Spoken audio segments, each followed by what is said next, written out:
Good morning, everyone. I'm John Berger. I'm the Director of Engagement and Strategic Projects for the West Australian Alliance. And thank you for joining us this morning. We also have a virtual audience, and welcome to our Zoom visitors this morning who are able to join us. Just a few practical things. If you're not familiar with being at the platform, the toilets are past the lifts to your right and left. And in case of an emergency, we'll be directed to go down the stairs and out of the building, but I'm sure it'll be okay this morning. All right, I'd like to start by saying Nala Kadich Wajak Nunga Mort, Kain Kadik Nijabuja, and acknowledge the Wajak Noongar people as the original custodians on the land that we meet. We're going to hear from our new Executive Officer, David Pearson, and he will talk or present first, and then we'll have time for questions. And I guess for the people on the Zoom audience, if you could use your chat function and post questions, then we'll read them out during Q&A time. All right, so we're pretty excited because things are starting to sort of gear up as far as the work of the Alliance. Today, as I mentioned, you will get to meet David Pearson and hear about his recent Churchill Fellowship visiting the United States and learning about efforts to end homelessness across the US. David's fellowship has focused on how do we end homelessness in Australia generally, and how to improve and refine the advanced to zero methodology that is being utilised across Australia. David visited Chicago, Washington, DC, New York and Seattle in the first part of his fellowship, and in 2023 intends to visit Canada, England, Scotland and Finland. So without further ado, I'll call up on David. Yeah, give him a clap. Thank you, John. Thanks, John. So great to be here. That sounds embarrassing kind of bio there when you're talking about all the travels I've done, but I thought I might just take a minute or so to tell you a little bit about my background, given it's the sort of first event that I've been able to have the privilege to be part of as part of the West Australian Alliance. But before I start, can I also pay my respects to the Whadjuk Noongar people that on the lands of whom we meet. It was land that's never been ceded. And when we talk about an issue like homelessness, it's important to recognise that homelessness is a concept we brought with us as part of the process of colonisation. And the work of ending homelessness is actually part of the reconciliation process and the work that we're doing as a country now as we engage with these issues of voice, treaty and truth. So I wanted to just pay my acknowledgements there as well. So in terms of my background, I spent a long time working in politics for a while, and I was a senior advisor to a range of federal government ministers and worked for a couple of different South Australian premiers. And my first sort of engagement really with homelessness was working for the social inclusion advisor for the South Australian Premier at a time when the rest of the country was seeing an increase in homelessness, and we'd significantly decreased homelessness in South Australia. This was 3 censuses ago, I think it was. And in the inner city, we got rough sleeping down to about 40 people. And I remember we put the press release out saying, yay, we got rough sleeping down to 40 people, and we got smashed and hammered and no one believed it. And it was a bit of an insight for me. And one of the things then I did over the course of my career is help be part of about 5 or 6 different royal commissions into child abuse, into mental health, into all the failings of human service systems. And after a while, I got pretty burnt out by that and went and did innovation policy, because it's much more interesting when you're helping startups like Google and attracting them to Adelaide and getting in driverless cars and all those sorts of things. But I circled back to homelessness, and we launched a social impact bond in South Australia called Aspire. And around that time, the person who had led a lot of the work when we'd first engaged with homelessness in South Australia was a person called Roseanne Haggerty, who you may be familiar with, started an organisation called Community Solutions, or Common Ground originally.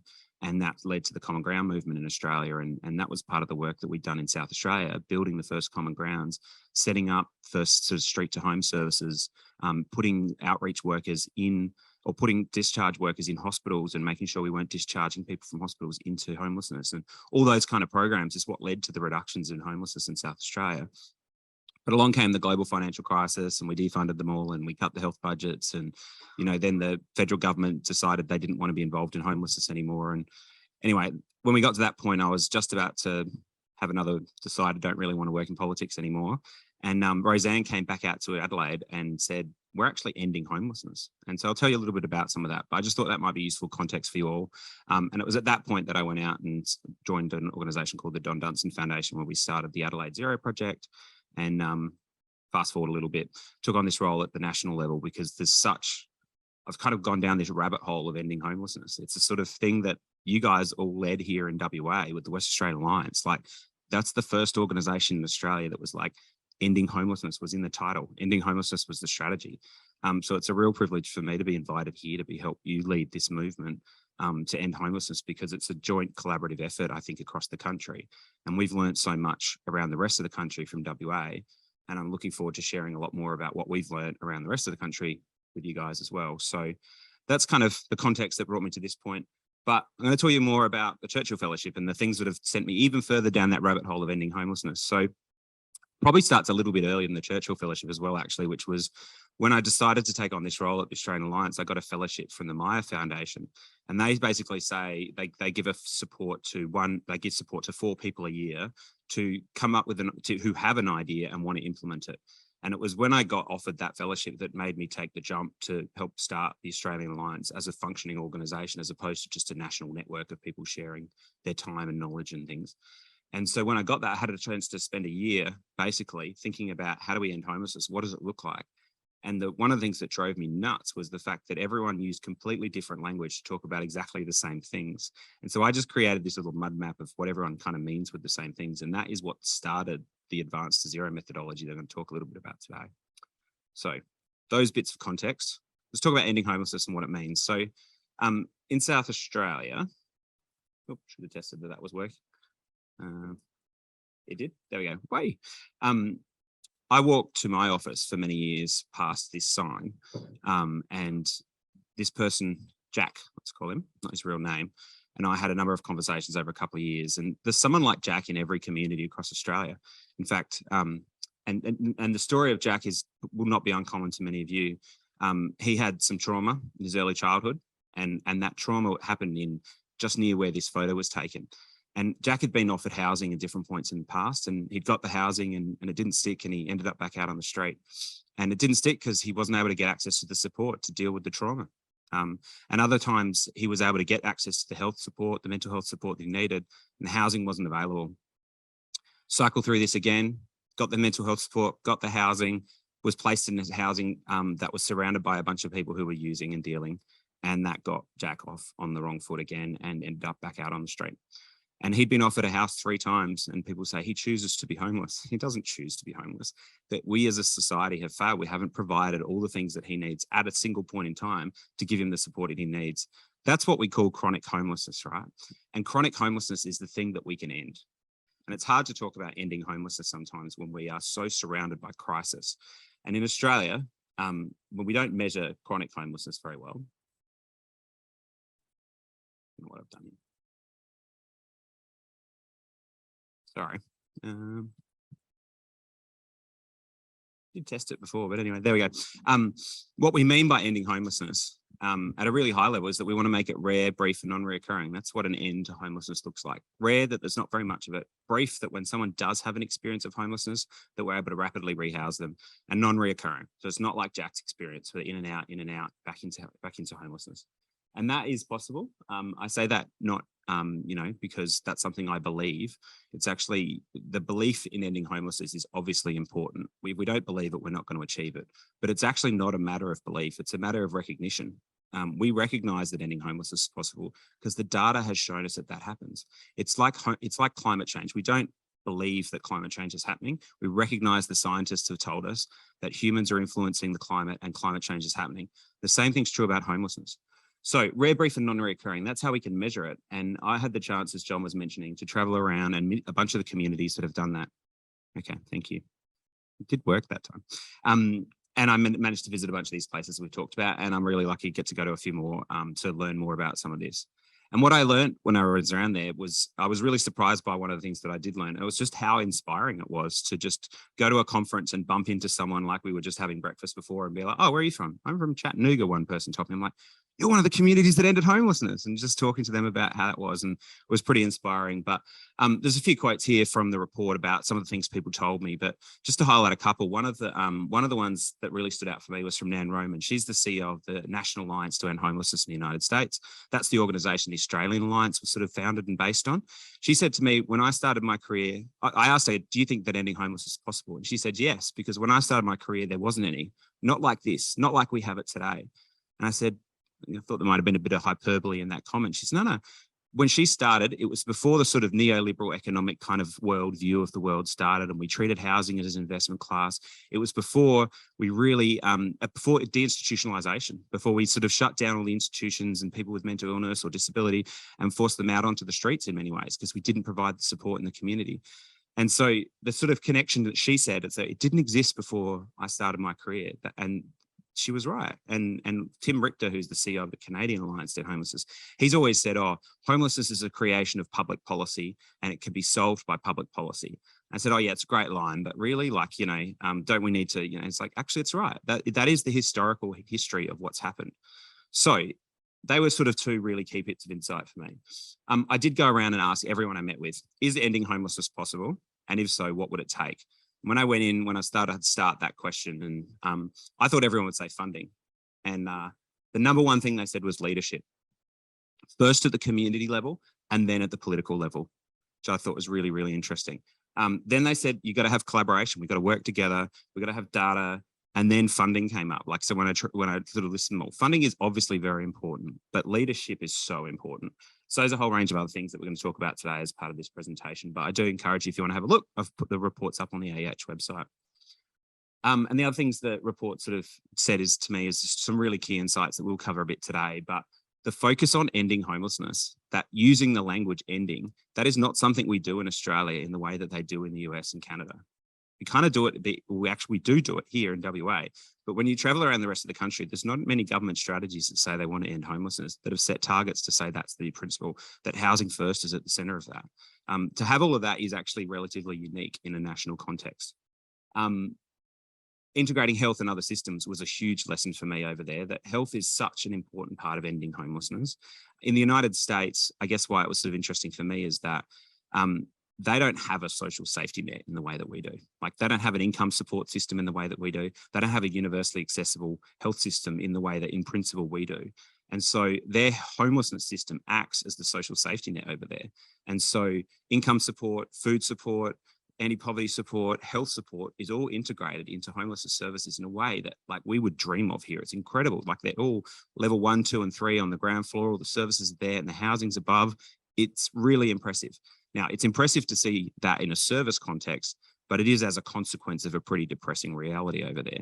But there is still something that we can learn from that. And then the last thing that I really wanted to highlight is that from the lessons and things that I learned over there that people were really universally in telling me is that if you want to end homelessness, stop looking for silver bullets.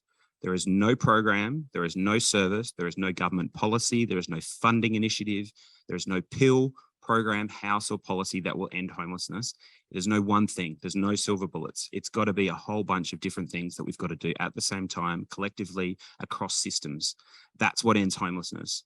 And in Australia, as I mentioned, we've been pulling this thing called the Advanced Zero methodology together that started with my brain just not being able to process 5 different ways of saying housing first across the country, or all the other different things. And what I did is I tested that methodology with everyone I met. And the really heartening thing for me, and this methodology has been co-designed with a lot of the large scale change leaders across Australia. So, and over a number of years, and it held up really, really well.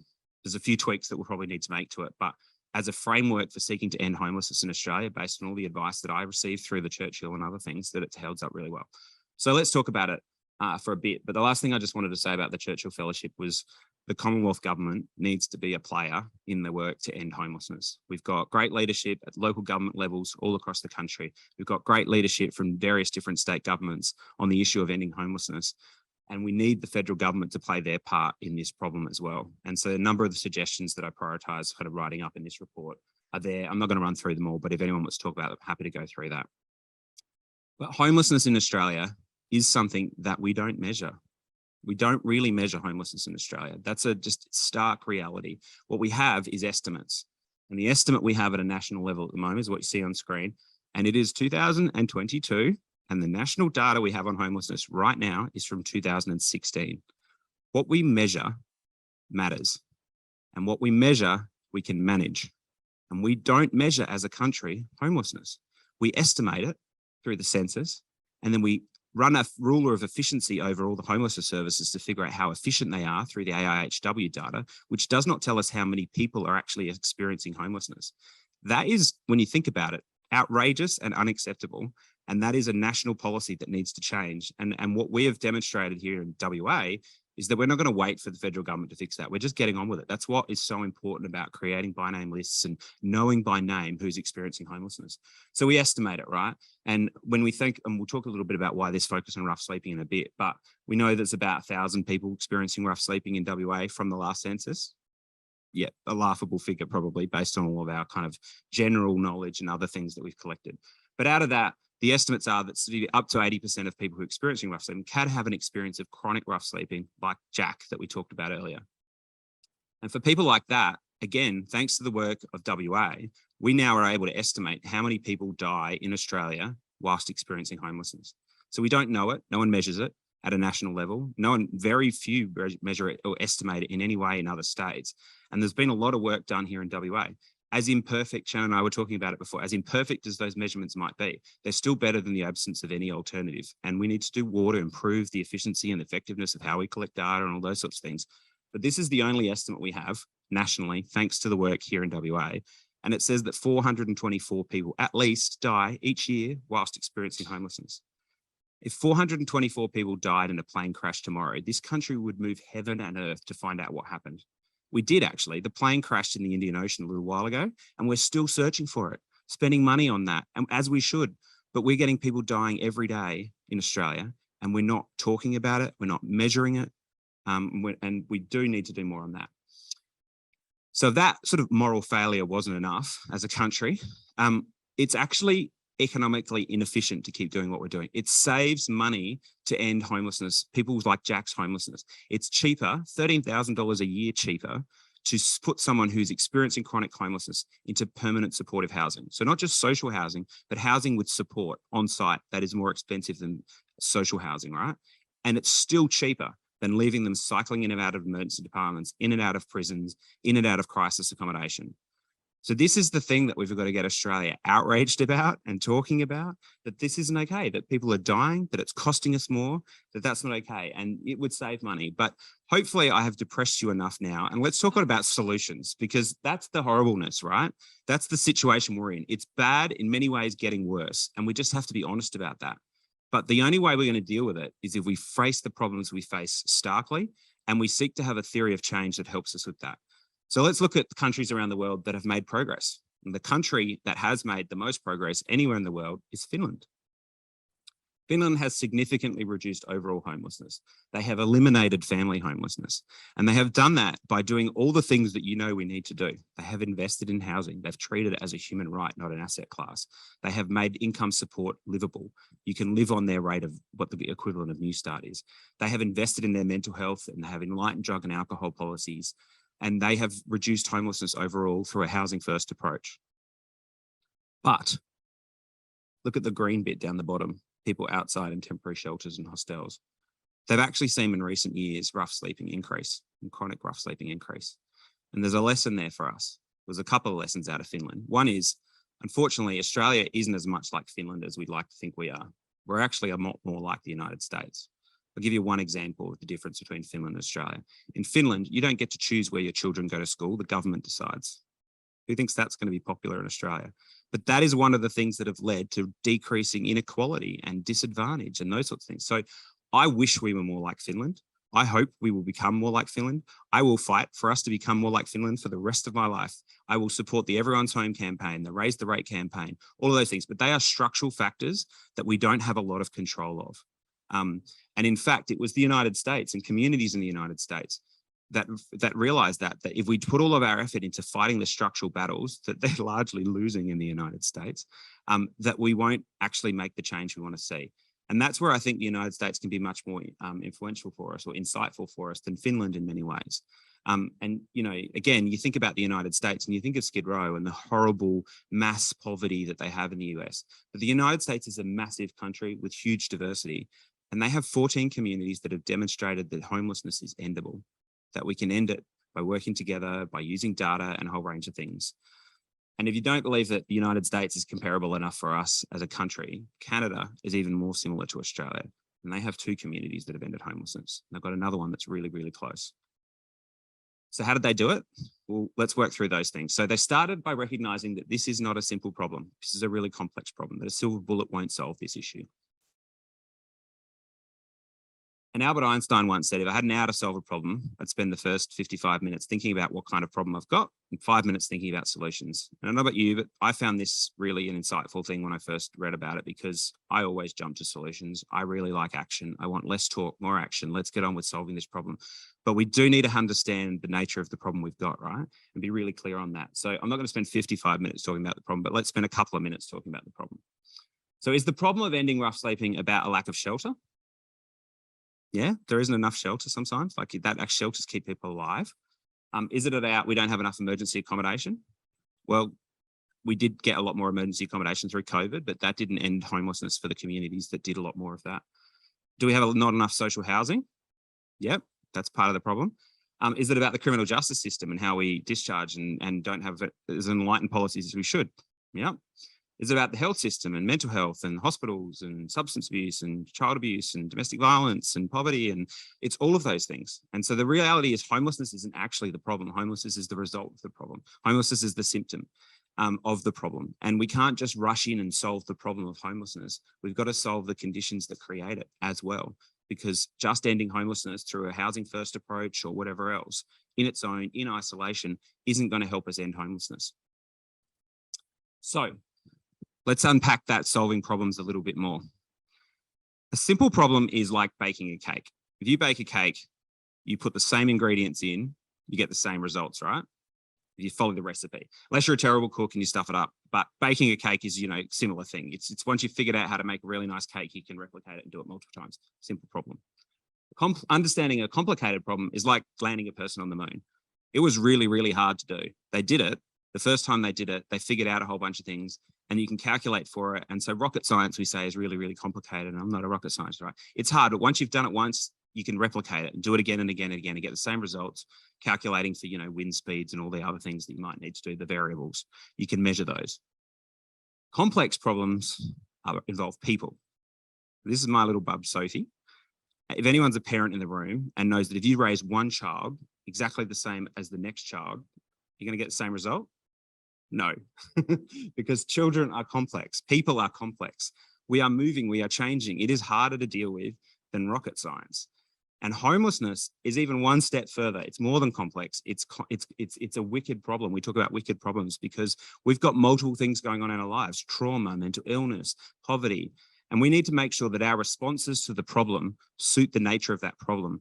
And so often what we're doing is we're using tools to solve simple and complicated problems, when what we need is tools to solve complex and wicked problems. And what kind of tools are those? Like, as the sort of saying goes, if all you've got is a hammer, every problem looks like a nail, right? So if you run an outreach service, every problem looks like you need to get more outreach, and et cetera, through the homelessness system. So we need to focus on solutions that recognize the complexity of the issue that we face. And that's what we're saying before about there's no silver bullets, no program, no service will solve this on its own. Another way to look at this is to think about the system. And some of you might have heard this analogy before, that of the story of the 6 blind men who, you know, an elephant walks into their village and one person grabs the tail and says, this is a rope. And another person grabs the leg and says, this is a tree. And from their perspective, it feels right. Like, it does feel like a tree. It feels like a rope. But no one's stepping back and going, hang on, this thing's an elephant, you know? And we all work in the homelessness system and we all work in other systems. And our perspective is we need more outreach. And from our perspective, that's right. And we need more accommodation, and we need more caseworkers, and we need more health workers, and we need more, and we do. That's our lived experience. But who's stepping back and looking at the elephant? How do you see the elephant? It's really hard to do conceptually. And that's where data and by name lists are really important. It's about seeing the elephant, and we have to do that together. So take a simple problem and understand you've got to resolve it in a complex way. First lesson from the United States and Canada. The next one is take an unknown problem, make it known. This is something you guys know quite a lot about. Take a by name list, understand who is actively homeless in your community. Use that information to triage the scarce resources you've got to house and support the most vulnerable with that support. That sounds really simple to do. It's incredibly hard to deliver. It's simple to say, hard to deliver. And that is a work in progress that every community is working on, that's seeking to do this work. But triaging is really important because you don't have enough resources. The other thing that's really important and powerful about the by name list is it allows you to do prevention. Now, we'll talk a bit more about prevention later, but it really helps with that, gives you the data. And the last thing, obviously, is outflow, that you are helping to understand where people are going and you're able to track all of that in your system. That gives you the data you need for advocacy. It gives you the data you need for planning. If you're in government, it's planning. If you're in the sector, it's advocacy. It's really the same thing, but we just call them different labels. And then we've got to move from fragmented to collaborative. We've really got to work together as a system. So some of you might have heard collective impact, talk about that. I like this slide to sort of explain collective impact. It's not a conversation. It's not about us talking together. It's about changing things. It's about changing the way we allocate resources. It's about changing strategies. And it's moving down this spectrum, right? From where we just compete, coexist, and we all get together and we talk and we're collaborating. No, we're collaborating when we're actually integrating our resources and we're changing the way in which we behave each and every day. So this is an example from Canada that I really came across that I thought was really interesting. So on the right-hand side is all the homelessness services, the pink dots, the green dots are other players in the system, and they mapped out the relationship between them all. Here's them all communicating. This is where they have formal opportunities to communicate between their organisations. Here's them all coordinating, where they have formal coordination mechanisms and those sorts of things. And here's them all collaborating. And they're collaborating in separate silos that don't talk to each other. This was a really interesting research project that was done of a homeless system and how the communication and collaboration happens. Now, I think in WA that we're not anywhere near that bad, but are we as where we need to be? So it's a sort of where on that spectrum are we? And the question we've got to ask ourselves when we're sitting in a service coordination forum or any kind of meeting where we're talking with people outside our silo, where are we on that spectrum and how do we push further down that line?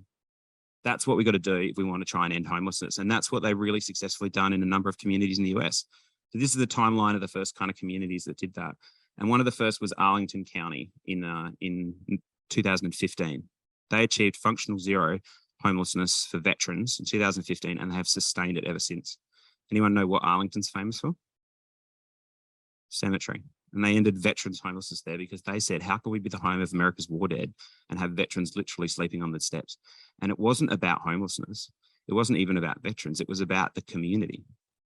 What is it about Perth or Western Australia or Mandurah or Rockingham or whatever community we're from? I was in Fremantle last night. Like, those communities don't want this problem there. And we've got to rally the community, not just the specialist homeless services or the health services as well. We've got to say, this isn't okay in our community. And we can hold a mirror up to society and say, this is what's going on. That's what a by name list and the dashboard give you. Yes, it's about improvement. Yes, it's about accountability. It's also about helping our community understand that this problem is solvable and that they can be part of solving the problem too. And that's really what the West Australian Alliance and other things like that are. And then the last one is moving from this idea of scarcity to effectiveness. That we can't just see the problem of ending homelessness about a lack of resources. Of course, there's a lack of resources, but there's more that we can do to improve effectiveness. And my experience, having done 15 years working in politics at different levels, is that it is so hard to get political leaders to invest in areas where we are going to them and saying, it's bad, it's worse, it's getting worse, why don't you fix this? The only way they generally respond to that is when you call a royal commission. So our theory of change can be, let's call a royal commission into homelessness deaths in WA and hope that that'll lead to the change. Or our theory of change can be, let's try and demonstrate that we can solve this problem in our community, make it something that political leaders want to be associated with and want to invest in. And I think that that latter category is probably more likely to be successful than, I've lost track of how many royal commissions there are in Australia right now. It's a sort of broken model, if you ask me. So this is the sort of way in which Community Solutions, the organisation that really pioneered this in the United States, really talks about how do we focus our efforts. And so the technical space is the work we do every day, helping people. We end homelessness every day for individuals. But how do we end it for a system? Well, then we can do it the Finland model, down the bottom. Government invests, government changes policy and makes a lot of changes. Or we can go the US kind of model where they say the system's broken at a political level. It's really hard to get change. Luckily, we're not like that. We've got a lot more engagement in government than the US does. But the focus on the implementation space, that middle bit of the pyramid, that's where, if we focus on that, we can make huge changes and improvements to the way our existing systems work. And that's what they did in the US. They ended homelessness by focusing on that improvement space. Another way to think about that improvement space is basically those two concentric circles of the things that matter and the things that you control. If we have all of our meetings, if you think about every meeting that you go to over the course of a month and say which parts of those meetings are focused on the technical, the structural, and the improvement space. Try and make sure that more of them are focused on improvement. We need our forums and our spaces to go and have a whinge and event about how hard our jobs are, because they are very hard. That's why we have such high turnover in our workforce, right? But we need to make sure that we're really clear about what forums and meetings we're going to focus on which part of this pyramid and what we're going to take responsibility for within the realm of what we can control. So, problems to solutions, that was the sort of experience in the United States. But the last and most significant lesson out of their efforts came from the 100,000 Homes campaign. So people familiar with that? They ran out and said, it was like basically what the 50 Lives and the 20 Lives campaigns were based on here in WA. They went out and said, let's get access to 100,000 new properties in the United States. It's phenomenally successful. They achieved it. Here's them celebrating 101,000 homes they got. They actually have an estimate of homelessness every year. They do a count. And they had the count come out after they'd got an extra 100,000 properties to house people like Jack who are experiencing chronic homelessness. And anyone know how much they reduced homelessness by? Anyone want to have a guess? Who's the most cynical person in the room? 30,000. 100,000 new properties and 30,000 person reduction in homelessness. And they realized fundamentally that they were counting the wrong way. Rather than counting up to the goal of housing people, we need to count down to the goal of ending homelessness, because that's what we're seeking to achieve. And ultimately, what else is acceptable? Is it acceptable that we have a 50% reduction in deaths, a 25% reduction in overall homelessness? Like in a country and a state as prosperous as Western Australia, how do we think that this is acceptable? How can our goal be anything other than ending? And that's amazing about what West Australia has done. You've unified around that goal. Something no one else around in the country has done to date in the same way that you have. They're catching up, more of them are doing it and the rest of it. But we've set that goal here. So, and that lesson was out of that 100,000 Homes campaign, that we've got to count down and we've got to understand what counting down looks like. And that's where this idea of functional zero comes in. So ending homelessness, we try to say, is about making it rare, brief and non-recurring. But how do you measure that? Well, the by name list gives you a way to measure it. And that tells you what's going on in your system right now. But what's the end state look like? How would you know that you've made homelessness rare, brief and non-recurring? And if you set a goal to end homelessness in Perth and there's 100 people on the street today and we house all 100 by next Monday, as soon as Tuesday comes around, it's one more person falls into homelessness. By definition, we've failed. And that was kind of the challenge we had in South Australia when we got homelessness down to 40 people. No one believed it because we didn't have a consistent measurement system, and people said, well, yeah, anyway, so they didn't believe it was the main thing. So anyway, counting down, you've got to have a way of measuring it over time, not just at a point in time. And that's essentially what functional zero means. It's an over time measure of getting to rare, brief and non-recurring. If you want me to explain the technical definition of what exactly functional zero means, I'm not going to do it because I don't care. Like when we get closer to ending homelessness, we can debate and talk about that. But if you really want to know the technicalities of it, ask me, because he's the data guru. So it's important, but like I think a fair taxation system is important, and I leave my tax agent to figure out how it's calculated. Functional zero is pretty similar to me. And we don't talk about the functional zero approach anymore because it focuses on how do you measure that measure, and it's distraction. The most important thing is ending homelessness, that we're united around that goal and that we have a theory of change, a strategy to do it.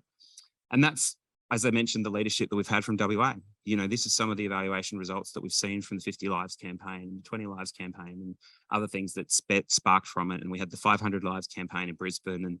And around that time, as I mentioned, we get such important data that helps us understand. And that's some of the real leadership that we've had here in WA. But in South Australia, when I set up the Adelaide Zero Project, or I helped lead the establishment of the Adelaide Zero Project, because these things are collaborative, we were there was two things going on. There was a sort of first communities in Australia first communities in the United States were ending homelessness. And we were seeing what was going on with sort of Martin Place and Melbourne, where they were criminalising homelessness. We said we could go down one of these two paths. And so we were inspired by what had happened in WA by setting a goal of ending. And we were inspired by the 50 Lives campaign. But we said we're going to take that lesson from the 100,000 Homes campaign. And that's where the Adelaide Zero Project was created. And from there, the 50 Lives campaign converted into the Zero Project. And now we have 26 initiatives across the country that have got by name lists that are seeking to count down to the goal of ending homelessness. And we've got a number of them here in WA. But essentially, this methodology thing, I wanted to talk about that because I don't love the word methodology. It implies like it's like a chemistry thing. You add a little bit of this and you add a little bit of that and you get the same result. It's a complex problem, right? So it's probably better understood as a theory of change, but for better or worse, we've called it methodology. And I think if you change the names of things constantly, people get confused. So theory of change, what is a theory of change? It's sort of like, as the cartoon kind of shows, it's sort of you do A, B, miracle happens, we get our outcome. That is often what we think. Like if A, B happens and the government does all this, then we'll end homelessness. That's not a theory of change that has any efficacy anywhere other than Finland. And for the reasons we talked about, I'm not sure that Finland's the thing that's going to happen. We're not going to convert ourselves into Finland overnight. So I think the theory of change that we can rely upon is that they did it in the United States. They have ended homelessness. They did it by focusing on the implementation space. So it is an open question of whether or not we have enough housing to end homelessness in Australia, but it is a definitive answer that we have enough housing to start and to make progress and to demonstrate the progress that we're making and use that progress to leverage more investment to get the support and housing and support that we need. That's essentially the theory of change between the advanced to zero methodology.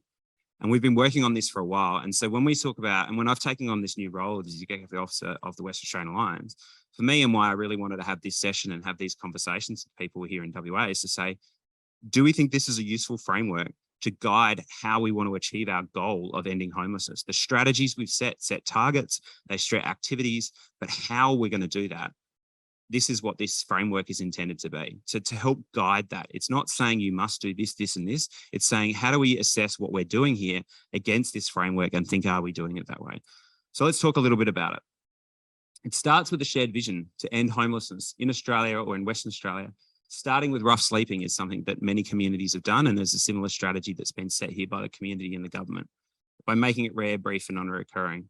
But that starting with rough sleeping thing, I want to talk about that for a little bit because it is a little bit controversial sometimes. Now, we start with rough sleeping for a number of reasons.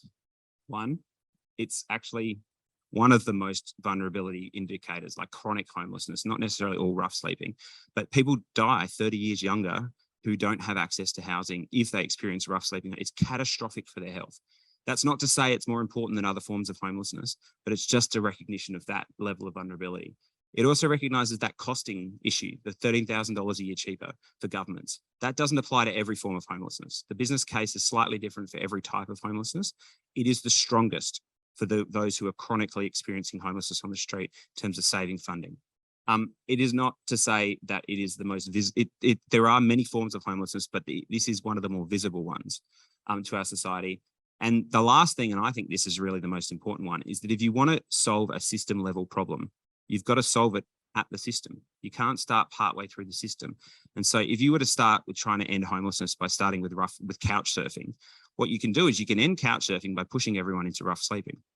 And so what we've got to do, if the strategy is to end, is to start at the bottom of the system and lift up, to create a new standard that says, in Western Australia, we believe that housing is a human right. The way in which we implement that, because it's easy to say something is a human right, but how do you implement it, is to say we're going to make it rare, brief, and non-recurring. Just like we say, when you go to an emergency department or you access the health system in Australia, health is a human right. And the way we implement it is by saying, you don't pay anything when you go to an emergency department and you will get support within 4 hours. The 4-hour wait time kind of rule. Now, we don't always meet that, and particularly with COVID, things have been challenging, but the standard that's been set is there to implement the view of health as a human right. So to implement the view of housing as a human right is making it rare, brief, and non-recurring and lifting the safety net off the street and not stopping there. Keep going. That's what they've done in the United States. They started with, some communities started with veterans, some started with chronic, they moved on to others, and they're going through the system, and some are now moving into youth and families and other things. And that's what we're doing in Australia, where we've got a by name list on families and young families and people experiencing homelessness in Brisbane. We are focusing in here in Perth on chronic, whether that's rough sleeping or not. It's chronic, right? That's the definition we're using. So anyway, it's not just about rough sleeping. It's about ending homelessness. That's the kind of point I wanted to make. The other point I wanted to make about that is, as a sector, we operate in a resource-starved environment, and we have to recognise that. And that causes us to sometimes turn upon each other when we get put through competitive tender processes or whatever else. And we sort of, if somebody else wins, it might seem to be at our expense. And what I'd say about that is that ending homelessness, we've got to see it. It's not a zero-sum game. It's that for the rough sleeping sector to make success, then the youth sector have to lose out, or the domestic violence sector have to lose out. We've got to really resist that mentality, because that will stop us from ending homelessness. What we need to do is demonstrate that we can end homelessness, and that we need to start somewhere, and that it's not a zero-sum game. We can walk and chew gum at the same time. And that, luckily, is what in many ways has been sort of sorted out through the different strategies you've got here in WA. And I think it was interesting, I was talking to someone earlier that, like, I think we're at the point where we've demonstrated the value of by name lists here in WA, that they show how you can implement the housing first, and that having that system level data, and there's definitely improvements we need to make in all of that, and better integration of different elements, and, you know, those processes are underway. But I think that vision about how we end homelessness in WA, and what are we doing in relation to youth and domestic families and other things, you can use this methodology, the framework of ending homelessness, for all of those. The goal is to end all homelessness, not just to start and finish at rough sleeping. And the last thing I'll say about this, because I don't know anyone who knows me very well, I like a good elephant analogy, but does anyone know how you eat an elephant? One bite at a time. And that's what we're trying to do. We're trying.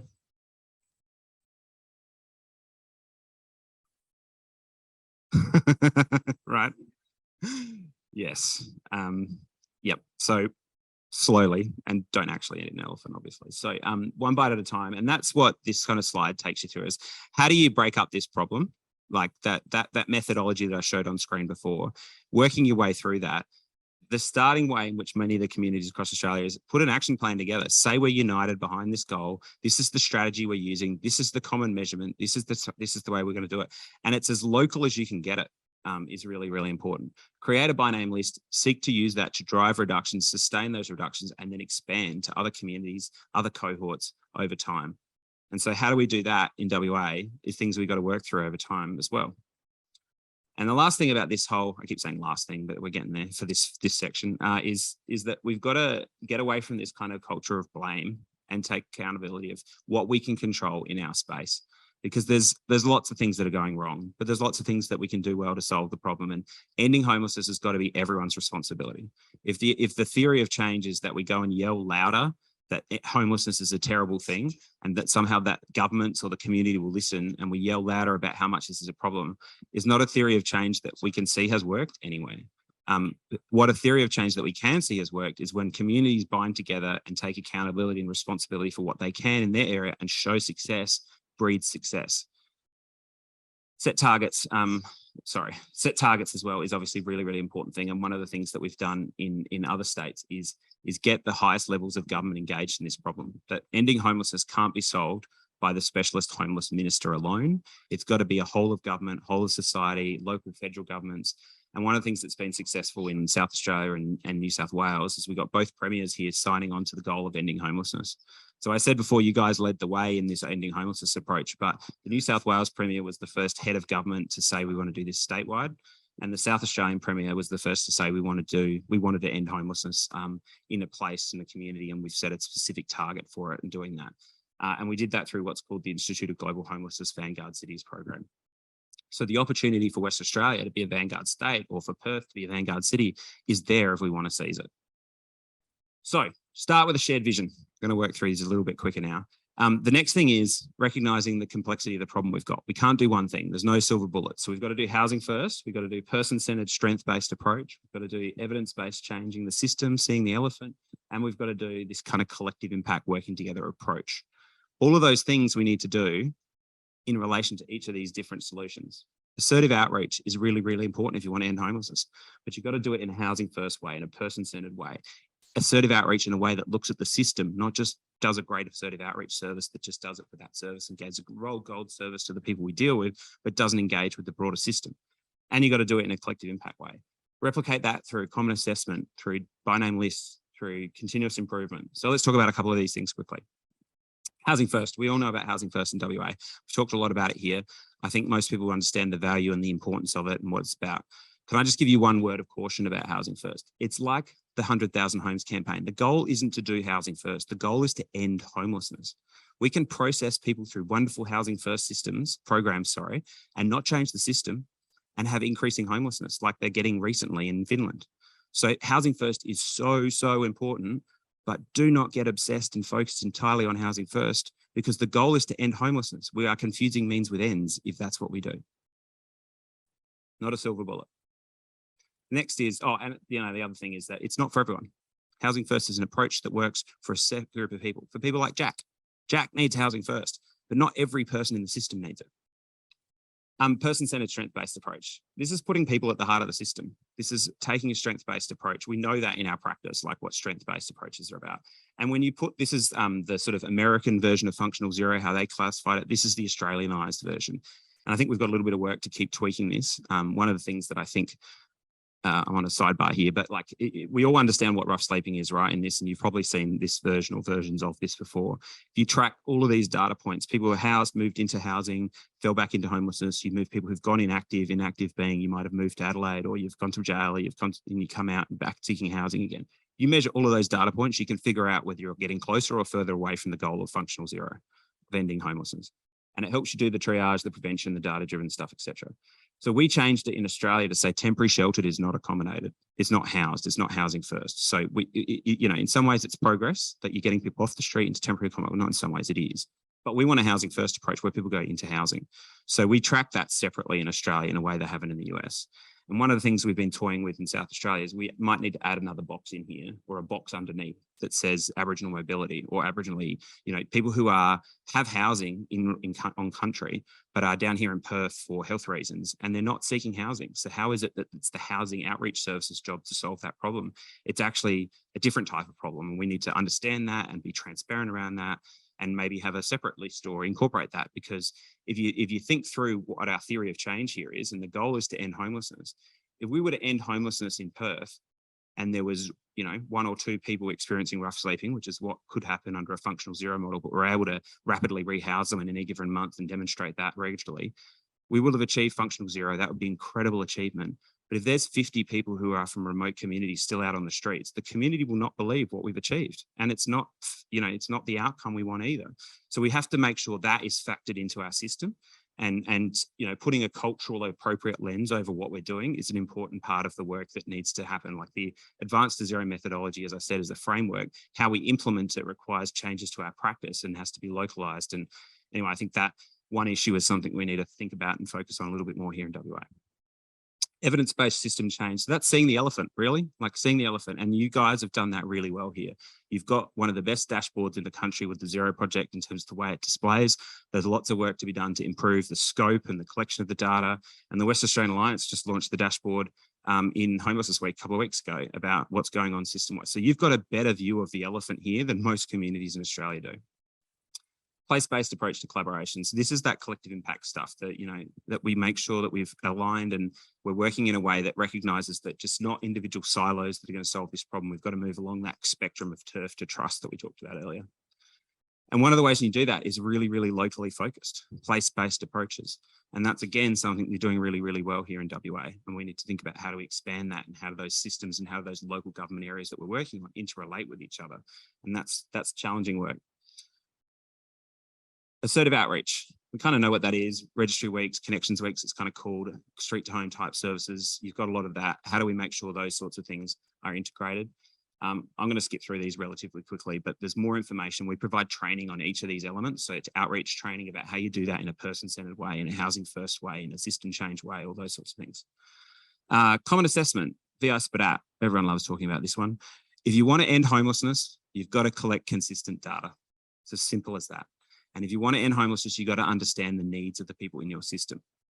VI SPDAT is a tool to help you do that.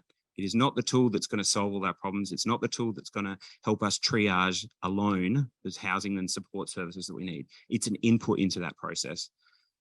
We're trying to build a new version of the tool. We're going to call it the Australian Homelessness Vulnerability Triage tool to be clearer about what it actually is. It's not a prioritization tool, even though it's a prioritization assistance, decision assistance tool, like the language, but it helps make decisions. It doesn't make the decisions itself. Where are we? By name list. Talked about this a bit. We've done that in WA. You guys know about it. You know the value, the benefits, etc. Where have I got to here? Coordinated systems. So one of the most fundamental things that the United States did was they made sure that their systems were, the collective impact kind of side of things, but the way in which they coordinated their systems. So what they mean by that, they call it in the US command centers, nice Americanized language. And essentially it's, you've got a group of people who sit in a room and are accountable for solving the problem of ending homelessness. So you put the by name list in the middle and you make sure that that group of people are working to solve the problem. Now, this is the one we've struggled the most with in Australia, because we don't have a whole bunch of government mandated rooms that we need to be in the way they do. They have these things called Continuums of Care, where they have to have coordinated access and they have to use a tool to implement. In Australia, every state does something slightly differently, and we've all created slightly different forums, and those forums have had to change based on local needs. And I can, you all know the acronyms locally, and I think we've got work to do to think about how do we integrate and improve the way in which those forums all work together. But in the United States, this was one of the biggest, there's two things that really were the biggest drivers after the by name list and everything. And this is Chattanooga, the person I bumped into at the coffee line in the conference in Chicago. And when they had a service coordination forum that they were able to really integrate the use of the by name list in, that was the results they got. Dropped significantly. And what that happened was no new houses, no new money, no new services. It was just the integration of the case conferencing and the senior managers and the escalation pathways to policymakers to solve the problems that system needed solved for that group of people. This is a slide we've sort of put together to say, look, essentially in Australia, what we think you need, and this is a work in progress, is you need some sort of executive community leadership group where the big decision makers in our system get together to talk about how we're going to solve the problems that are being identified by the people on the by name list. You need a service coordination forum, and we have those, CHAG and the HEART program, and we've all got these programs that initiatives that have got service coordination. You've got to make sure that the by name list for the system sits at the heart of those forums, and you're using the information to lead up and drive the problems, to escalate the problems up to policymakers, and to drive improvements in that system. And we'll talk about what I mean by improvements in a tick. And then sometimes you need continuous improvement working groups and a bunch of other things. So this is a framework to map against the different meetings you've got. And in another way to think about it is your collective impact kind of mapping. And what the easier way I like to describe it is, to end homelessness, we need to make sure we've got the right people in the right room, the right data, the right time, having the right conversations. The right conversations being, are we doing technical conversations here, structural conversations, or are we doing improvement conversations? The right conversation. You got to have the right data. Make sure you can see your elephant and you're using the elephant's data, the system level data, to inform the changes you're making in your system. And you've got the right people in there. There's no point in having half the room full of CEOs and the other half full of frontline service workers. We need the frontline workers working on their bit. We need the senior managers working on their bit. We need the CEOs and executive officers, the Jackie Herrings of the world, the sort of public, the senior public servants kind of thing in those rooms, knowing that when you can escalate the problems back and forth between all of those forums. So coordinated systems, really, really important. One of the big lessons out of the United States and things that we've got more work to do. The next one's continuous improvement. Does anyone know what WD-40 stands for? Amanda?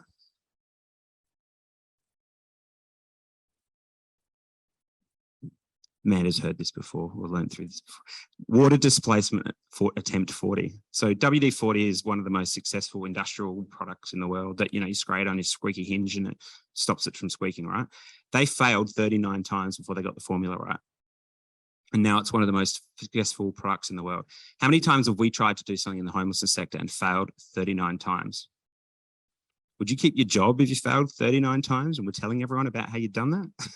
We don't reward a culture of learning and system change a lot of the time, particularly at the system change level. We often punish it. And whether you're in the public sector, whether you're not-for-profits, wherever you might be, we need to create a culture and an ability to learn in real time, and to fail 39 times, for that 40th time, we can solve a problem. So what does that look like in the homelessness world? So to give you an example of where that works in the health world, for example, and Amanda, you have to fact check this for me because it's been a while since I've looked at all the detail, but essentially I think the story goes like this. The Institute of Healthcare Improvement pioneered this model of improvement that the community solutions pioneered then in applying it in the homelessness world. And what they said is they were looking at these adverse incidences in hospitals, that there was 2.5 million hospital admissions each year, 13.5% of them causing adverse incidences. And what that meant is that up to 44,000 people were dying a year from preventable errors.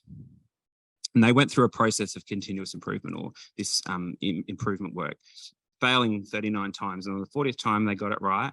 And they made one change that transformed and made massive benefits to the whole of the health system in the United States. Man, did you know what the change was? It was checklists around infection control, and they changed the way in which they wash their hands. They changed the way in which soap and things like that were put in different hospitals, and they were able to massively reduce the amount of infections that happened in the United States. That through that process of testing and learning. So how does that work in the homelessness world? Well, an example from my home state of Adelaide is when we first started the Zero Project, we're like, the community housing providers, they won't take any of the hard to house, the rough sleepers. And so we went and bludgeoned them into giving us some housing, and they did. And when they gave us the housing, it took 2 weeks to get someone from, you know, the housing provider rocked up at the service coordination forum and says, here's our property. And it took about 2 weeks to get that person into that house. And the reasons for getting them into that house that took so long is that we had to find them. We had to then get them back onto Centrelink and get them ID and government access and all those sorts of things. And we ran a bunch of improvement tests and changes, and we're actually inspired by the ID Connect stuff that happens over here. And we got that down from 2 weeks to 3 days. And because when the community housing providers, they couldn't wait 2 weeks. So they were taking the property back and giving it to someone else because their business model, the way in which they're regulated, wouldn't allow them to wait that long. So we were able to get that wait time down from 2 weeks to 2 to 3 days at a point in time through doing this kind of continuous improvement work.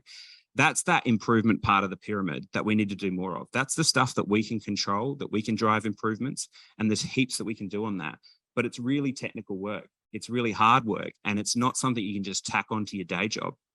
You know, we're all busy. We're all running services that don't have enough resources. So in order to do this, we need to build our muscle, our ability to do it as a community. And that's where having backbone teams and workers from, you know, to help us with that sort of stuff. And that's what we're really wanting to try and build out more and support more. And there's been some fantastic work in this space done by a bunch of people in this room. So continuous improvement, data-driven prevention. I promise I'm getting close to the end. Prevention. We all kind of know what prevention is, right? Like that we're constantly sort of putting ambulances at the bottom of the cliff, and we've got to go upstream and to do that. But it's really easy to say prevention and we've got to go upstream. It's not the way we're funded. It's not the way things are resourced. And actually we don't measure how to do it a lot of the time. Like you can do it in the aggregate, but to do it at a system level is really hard. And that's why the by name list is so important. We're not seeking to do all forms of prevention all at once. This slide just shows just what the different types of prevention you can do. But the most successful prevention is early childhood education.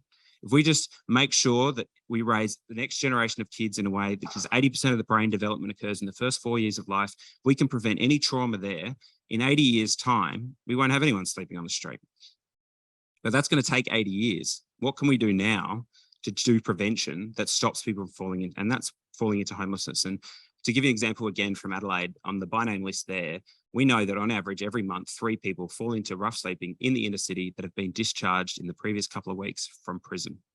And the prison has, our corrections department has KPIs around reducing recidivism. And we went and talked to them and said, you know, you're discharging people at home. They said, no, we're not. We've got discharge planning officers. We have all this process. And we kind of scratch the surface on it. And the process is they get a cab charge to the local shelter, like, you know, essentially. And they need to do more, those other systems, because they have the problem. We're just dealing with the result of the problem, right? And that's the kind of prevention we need to do. Prevention only insofar as us, this group of people, or the people that are seeking to end homelessness, our prevention efforts need to focus on what it does to get results on the by name list in the system and the local communities that we're working on. If we try to do all prevention everywhere all at once, we'll do lots of well-meaning, important work, but it won't get us to the goal we want. It's kind of like housing first again. Prevention, really, really important. And then advocacy. Mentioned this a little bit. Advocacy needs to be done in a strength-based approach, I think. At a deficit model where we yell louder and louder and we blame people in government because government's not doing enough, and we yell louder and we say that they need to do more, that hasn't worked. We've been trying that and homelessness has been getting worse. What we've got to do is demonstrate success in our community and work in partnership. Now, that doesn't mean we don't do advocacy in the traditional ways and different things. We still need the Everyone's Home campaign and the Raise the Rate and dealing with those structural things. But our advocacy also needs to do work in that implementation space as well. We've got to create the spaces for that. And last of all, we need more housing. We need more housing, but we also need more of the right type of housing that ends the homelessness for people like Jack. And that's permanent supportive housing. That is, and there's many models for that. Common Ground is one, and it's great that we will build them. We will get them eventually. And when we do, we will probably need more. But the by name list will tell us how many we need. And we should make sure that we're using the by name list, and the data from those by name lists, I should say, is informing who gets access to that housing. Because not everyone needs permanent supportive housing. Not everyone needs housing first, permanent supportive housing just being a particular type of housing first, right? But we need to make sure that the most vulnerable are getting the housing that they need, that meets their needs, and that it's person-centered. We've got to stop putting square pegs in round holes and actually make the system meet the needs of the people. So more housing. I forgot my gag about elephants. Let's talk about the elephant in the room. Housing, yes. Okay, I lost that one. And then permanent supportive housing. And that's what the Zero Project's really done a lot of work on, saying this is actually how many houses we need in this community. That's really powerful. So I don't know about you, but that makes your head explode. It does for me. I would recommend printing off that slide, sticking it on your wall. And when you're thinking about a problem, just go, which part of this system am I in? And have I got enough housing first in this? Have I got enough strength-based approach in this? Or which part of the elephant am I in? And the last thing is, if you're not part of this work, if you're in a youth service or a family service, or if you're thinking, well, this is all rough sleeping, how long do I have to wait until this is, you don't have to wait. This approach can apply to you as well. And every Zero project around the country, every by name list that's been created, and I mean this with all due respect to the people in government, was not created by government people. It was created by communities getting together first, and then governments backed it. So it's in credit to the people in the room that have backed it, right? But every by name list in the country was established by communities saying, we're not going to wait for this problem to be solved by government. We're going to set the table, and we're going to invite governments to that table to solve this problem, that we're going to own it, we're going to work on this, and we're going to say ending homelessness is the goal, the strategy, and what we're going to work towards. And we have, as I mentioned before, 26 communities across Australia who are doing this, and more adding all the time.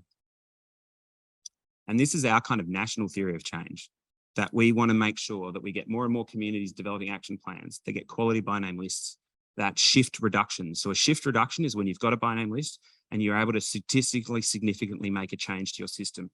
So Port Phillip, the St Kilda area in Melbourne, was the first community in Australia to get a shift reduction. They have 5 data points below their average on their by name list. They have driven a shift reduction, they have sustained it, and they are close to another shift reduction. And every community that ended homelessness in the United States first got a quality by name list, then achieved a shift reduction, then achieved another, and then another, and then they get to a thing called the last mile, when you're really, really close to functional zero. And when you get to the last mile, people start to pay attention. People want to help you get that last mile, and resources and support and things come out of the woodwork to help you get there.